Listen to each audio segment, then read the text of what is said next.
Salam aleyküm dəyərli Kimya 8-ci sinif 8.2.2, yəni ion rabitəsi mövzusunun kitabda olan tapşırıqlarının video həlinə baxaq. Bismillah. Deməli, bizə nə deyir? Birinci deyir ki, atom modellərin istifadə olunmaqla kalium və oksigen atomları arasında yaranan ion rabitəsinin mexanizmini təsvir eləyin. Dəyərli dostlar, bunu nə edəcəyik? Birincisi, kalium elementinə baxaq. Dəyərli dostlar, kalium 19-cu elementdir. 1s2, 2s2, 2p6, 3s2, 3p6 və 4s1. Deməli, bu kalium stabil hala keçmək üçün, yəni oktet qaydasına uyğun olaraq s2p6 formulu əldə etmək üçün bu son elektronundan imtina edəcək və nəticədə bu elektron formuluna qovuşacaq. Bu elektrondan imtina elədi, yəni elektron verdi. Özdə neçə elektron? 1 elektron verdi deyə kalium oldu yükü müsbət 1. Gəlirik oksigen üçün də eyni şey eləyək. Oksigenimiz 8-ci elementdir. Oksigenin elektron konfigurasiyası 1s2, 2s2, 2p4. Dəyərli dostlar, bunun da oktet ola bilməsi üçün fikir verin, 6 elektronu var. Yəni s2p6 quruluşunu əldə etməsi üçün 2 elektron çatmır. Bu nə edəcək? Bu həmin 2 elektronu qəbul eləyəcək. Və nəticə etibarilə bunun xarici belə olacaq. 2s2, 2p6. Amma niyə belə oldu? Çünki bu 2 elektron qəbul elədi. Dəyərli dostlar, elektron da bir günaha bənzədir. Neçə elektron qəbul edirsə, bunun üstü də o qədər mənfi olacaq. Yəni, oksigenimizin də üstü olacaq 2 mənfi. Baxın, bir müsbət 1 var, bir də 2 mənfi var. Bunları çarpaz olaraq ayaqlara göndərəcək. Yəni, kaliumun yuxarısındakı 2-ni oksigenin ayağına göndərəcək. Bir şəklində, amma bir yazılmır dəyərli şagirdlər. Baxın, mən yazıram burada, amma bunu yazmayacaq. İndi birazdan siləcəm onu. Oksigenin yuxarısındakı 2-ni də kaliumun ayağına göndərəcək. Formul belə olacaq. Kalium 2O1. Sadəcə olaraq bir indeksi yazılmır. Yəni, var ha, burada prosto yazılmır. Belə. Sonra keçək növbəti sualımıza. Növbəti sualımızda bizə nə deyir? Buranı biraz təmizləyək. Növbəti sualımızda bizə deyir ki, kalsium 3x2 birləşməsinin anionu ilə, gəlin birinci anion nədir ona baxaq. Dəyərli dostlar, anion dediyimiz mənfi iona deyərlər. Anion. Sonra deyir, natrium ionunun əmələ gətirdiyi birləşmənin formulu müəyyənləyin. Deməli, biz bu birləşmədə kalsium 3x2. Gəlin birinci bunun anion-kation məsələlərini həll edək. Dəyərli dostlar, kalsium metaldır. Metal, əgər bizə deyir ki, deməli, burada anion-kation söhbəti varsa, deməli, burada ion rabitəsi var. İon rabitəsində də biri metal olursa, digəri hökmən qeyri-metal olacaq. Dəyərli dostlar, kalsium özü 20-ci elementdir. Özünə ən yaxın olan nəcib qazı da 18-cidir. Baxın, burada yazım, kalsium özü 20-ci element. Nəcib qazda, özünə ən yaxın olan nəcib qazda arqondur. Bu arqon da 18-ci elementdir. Kalsium stabil formanı əldə etmək üçün 20 elektronludur. 18 elektron əldə edəcək. Yəni, daha doğrusu 18 elektronlu quruluş əldə edəcək stabil formaya keçmək üçün. Özünə ən yaxın olan nəcib qaza çevrilmək üçün. Daha doğrusu onun quruluşuna çevrilmək üçün. Nə etməlidir? 2 elektron verməlidir. 2 elektron verirsə, deməli, bu müsbət 2 olmalıdır bunun yükü. Dəyərli dostlar, əgər kalsiumun yuxarısında müsbət 2-dirsə, deməli, x-in də yuxarısında mənfi 3 olub. Niyə bu qənaətə gəldim? Baxın, ayaqlara fikir verin. Ayaqları çarpaz yuxarılara göndərə bilərəm.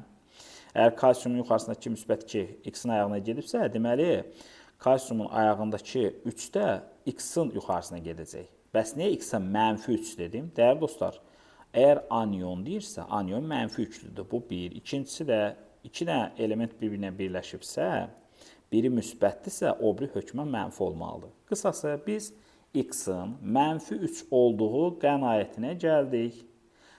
Gələk indi. Deyir ki, bunun natrium müsbət ionu ilə, baxın, natrium müsbəti də yazıram burada. Müsbət, yəni müsbət 1 deməkdir. Əmələ gətirdiyi birləşmənin formuluna baxaq.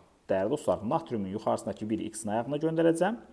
X-in yuxarısındakı 3-ü də natriumun ayağına göndərəcəm. Sadəcə bayaq qeyd elədiyim kimi bir indeksi yazılmır, bunu silirəm. Bitdi. Keçək növbəti tapşırığımıza, deməli, biz nə etməliyik? Öyrəndiklərimizi qəşəng bir şəkildə yoxlamalıyıq. Dəyərli şəkillər, birinci sual deyir ki, ion rabitəsi nədir və necə yaranır? Dəyərli dostlar, ion rabitəsi metal və qeyri-metal atomlar arasında yaranmış rabitə növüdür. Necə yaranırlar? Deməli, elementlərdən biri elektron verərək müsbət iona çevrilir, digəri isə elektron alaraq mənfi iona çevrilir və bunlar arasında bir cazibə yaranır. Sonra ikinci sualımız bizə deyir ki, A və B elementləri metal, X, Y elementləri isə qeyri-metallardır. Hansı elementlər atom arasında ion rabitəsi əmələ gələ bilər? Dəyərli dostlar, əgər A və B bizə metal halında verilibdirsə, X və Y bizə qeyri-metal olaraq verilibdirsə, deməli, burada ion rabitəsi necə olacaq? İstənilən metaldan istənilən qeyri-metalı birləşdirə bilər. Yəni, AX-da, AY-də ion rabitəli birləşmələridir, həmçinin BX, BY-də ion rabitəli birləşmədir. Ay müəllim, bəs AB elə şey olmayacaq. Metallar öz aralarında rabitə əmələ gətirməyəcəklər. Yaxşı, bəs XY birləşməsi ola bilər, amma o ion rabitəsi olmayacaq. İon rabitəsi üçün bir dənə qızıl qayda bilin ki, bu metal və qeyri-metal atomu arasında yaranır. Təbii ki, metal əvəz edən bir ammonim ionu da var, onu inşallah gələcəyini öyrənəcəksiniz. Keçək növbəti məsələmizə. Deyir ki, bizə bir qəşəng bir cədvəl verir və cədvələ deyir ki, dəftərimizə köçürün. İki elementin əmələ gətirdiyi ion rabitəli birləşmənin formulunun tərtib edilməsi qaydasını istifadə edərək maddələrin formulunu müvafiq xanalara yazın. Dəyişələ, birinci, natrium müsbətlə xlor mənfinin formulunu yazaq. Baxın, natrium müsbət yəni müsbət 1 deməkdir. Xlor da mənfi, yəni mənfi 1 deməkdir. Biri 1, biri 1. Nə edəcəyik biz, dəyərli dostlar? Bunların elə ayaqlarına çarpaz olaraq birləri göndərəcək, heç nə dəyişməyəcək. Elə olacaq natrium xlor. Sonra natriumdan S2 mənfinin formulunu yazaq. Natrium müsbət 1, kükürt də 2 mənfi. Kükürdün ikisini natriumun ayağına yazacaq və nə olacaq? Natrium birini də kükürdün ayağına yazacaq. Yəni çarpaz istiqamətdə yazacaq. Qısası olacaq natrium 2S. Baxın, belə çarpaz yazdığımıza görə. Bir gördüyünüz kimi yazılmadı yenə də. Sonra natriumdan azotun birləşməsi. Natrium müsbət 1, azot da mənfi 3. Deməli, 3-ü natriumun ayağına göndərəcəyik. Azotun ayağına da heç nə göndərməyəcək. Çünki natriumun yükü 1-dir. 1 indeksdə yazılmır. Olacaq natrium 3, N. Keçək növbətisinə. Magneziumdan birləşmələrə baxaq.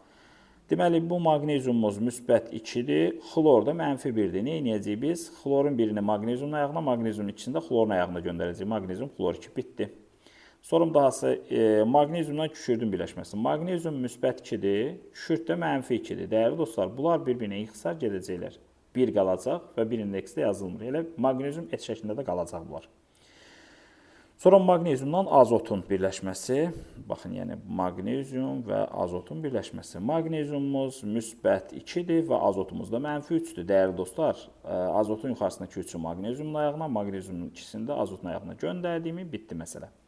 Keçək sonuncu alüminiuma baxaq. Alüminium müsbət 3-dür, xlor da mənfi 1-dir. Xlorun birini alüminiumun ayağına ki, yazılmayacaq o. Alüminium yuxarısındakı 3-ü də xlorun ayağına göndərəcək. Oldu alüminium, xlor 3. Alüminiumdan sonra alüminium 3 müsbət. Bundan kükürd 2 mənfini. Kükürdün ikisi alüminiumun ayağına, alüminium 3-ü də kükürdün ayağına gedəcək. Dəyərli dostlar, burada yəni mənfiyə müsbətə fikir verməyirsiniz. Sadəcə ədədlərə fikir verin. Sonra alüminiumdan alüminium 3 müsbət, azot 3 mənfi. Bunlar ixtisar gedəcəklər deyə formul elə belə də qalacaq. Alüminium N. Dəyişəklər, diqqətinizi görə təşəkkürlər. İnşallah növbəti dərsdə görüşərik.